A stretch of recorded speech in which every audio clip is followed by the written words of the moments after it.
Good evening from Decision Kentucky headquarters. I'm Steve Hensley. And I'm Neil Middleton. In addition to the presidential race, we are following a number of local races and various questions on the ballot, from medical cannabis to legalizing the sale of alcohol. Lots to talk about tonight, and everyone had the chance to vote on 2 amendments as well to the state constitution. WYMT reporters are covering some of the biggest local races. Let's dive into tonight's coverage. Many eyes are on the 29th District Senate seat as the write-in votes continue to roll in. The focus began after the death of Senator Johnny Turner late last month.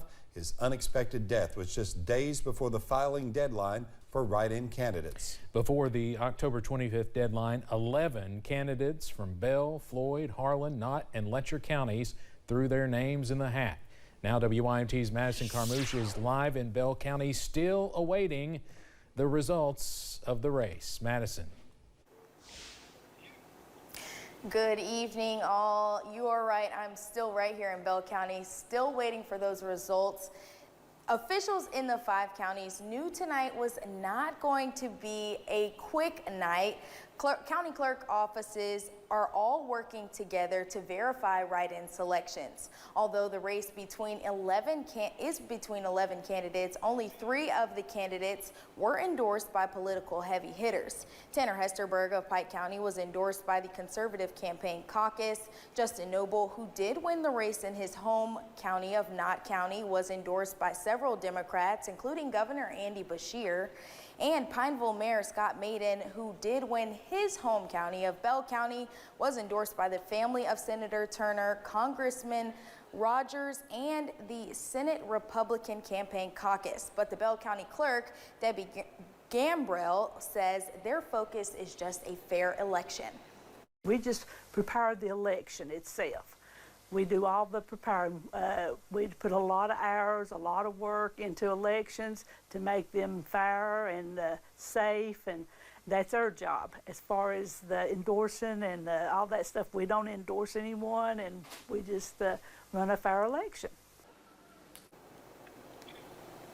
Well, I did get the printout of the results here in Bell County. It's actually still warm. Senator Johnny Turner did actually get a large amount of votes, more than 3,000, but of course, those votes did not count. But after that, we have Mayor of Pineville, Scott Maiden, taking home Bell County with 2,832 votes. Now, that is just for Bell County. That does not mean that he won the 29th Senate District seat, but he did win it in Bell County. Now, as far as Knott County, we got those numbers a little while ago. Justin Noble, the Democrat who was endorsed by Governor Andy Beshear, he took home that one, and we are slowly starting to see those numbers in Floyd County come in. At last check, I saw that Paul Williams was ahead with 12 votes. So we will continue to check on that, but for now, I am live in Bell County. Madison Carmouche, I'll send it back to you all. Okay, thank you, Madison. So that's not a big surprise, of course, that Maiden wins Bell County, where he's mayor of Pineville. Right. Justin Noble won Knott County apparently, and he's from Knott County. So, and that's all we've heard. Right, there's 5 counties involved, so it's still definitely not a called race yet. You had to believe going into this race that Maiden might be the favorite because Republicans were expected to do well across the board in Kentucky, and he was endorsed by so many Republicans. That's true. I'd like to see what the other numbers were for the other candidates, just to see if anyone was close to those numbers. But again, we're still waiting to see what, Harlan, Letcher, Floyd County, those counties, it's going to be interesting to see what the numbers are there. Yeah, a lot of people felt Tanner Hesper, who's an independent candidate, who's from Floyd County, may do well in that race too. We haven't heard the results from Floyd County, so it still could be a while before we have the final results in that Senate race. And of course, we will continue to follow it. You can go to our website at WYMT.com. We'll update you as soon as we know those results. Okay, thank you. Well, on the ballots for every Kentuckian were 2 constitutional amendments. Amendment 1 is a citizen requirement measure.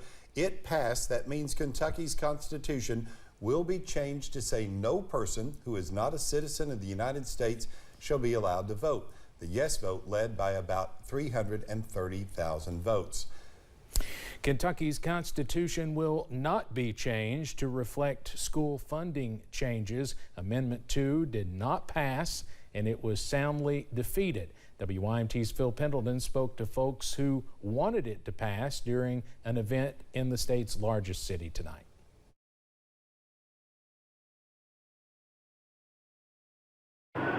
Republicans from Louisville came here to the Henry Clay to celebrate a number of victories. They had hoped that Amendment number 2 was going to be one of them because they say that there need to be more options for Kentucky children and their families.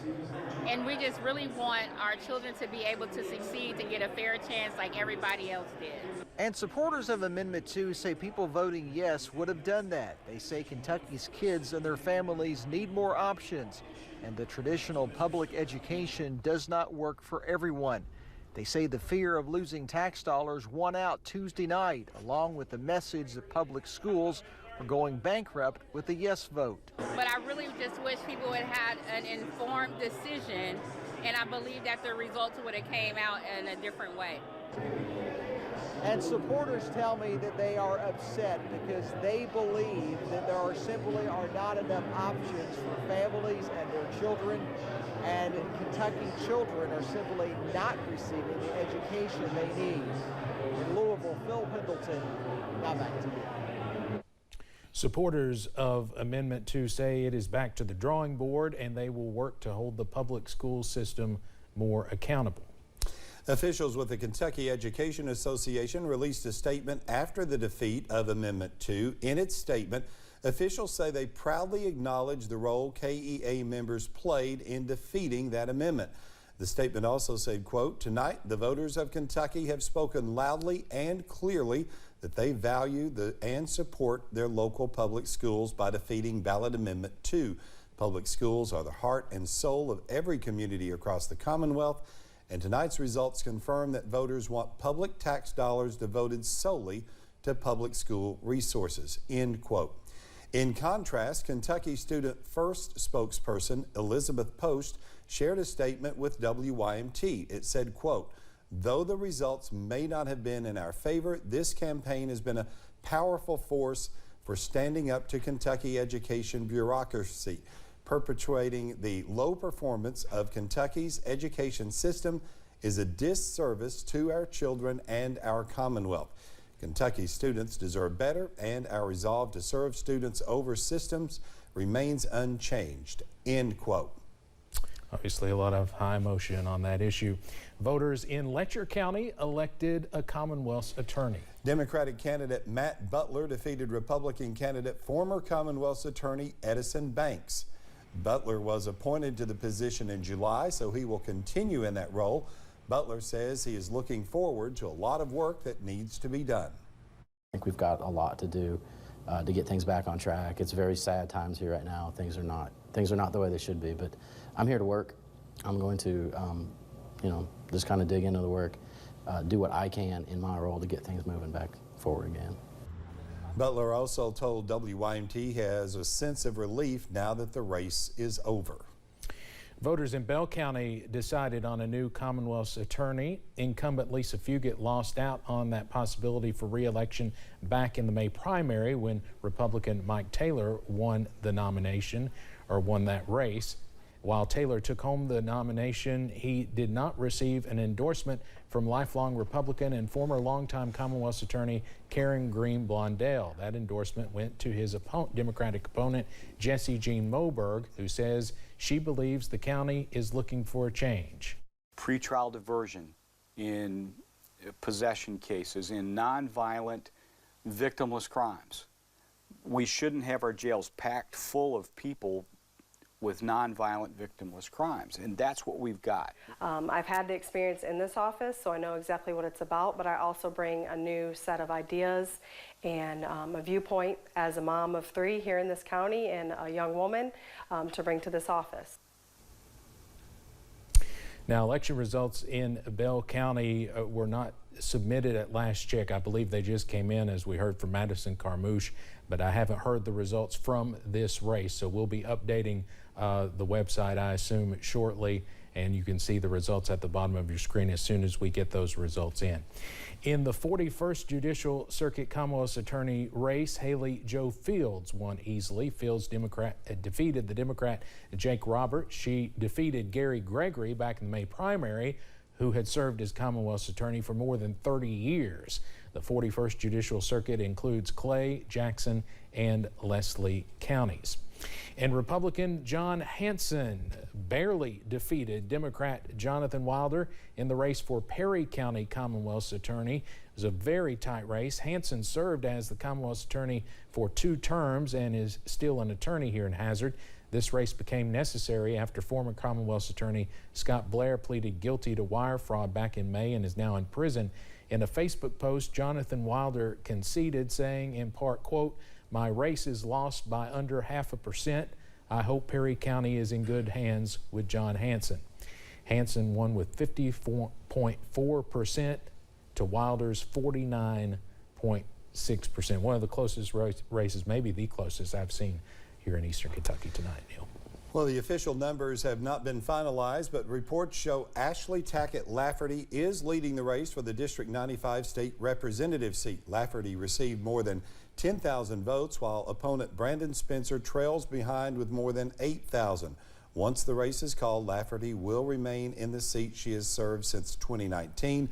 The Martin woman defeated Spencer once before in 2022, and with another win, she remains the sole Democrat representing Eastern Kentucky in the House, with plans to keep doing what she loves. Spencer shared a statement on social media around 10:30, thanking his supporters, saying, "We fought a good fight and gave it our best." 5th District Congressman Hal Rogers was unopposed in today's election, so he will enter his 23rd consecutive term. The Dean of the House defeated 3 opponents back in the May primary by winning nearly 82% of the vote. The 86-year-old has held that seat since 1981.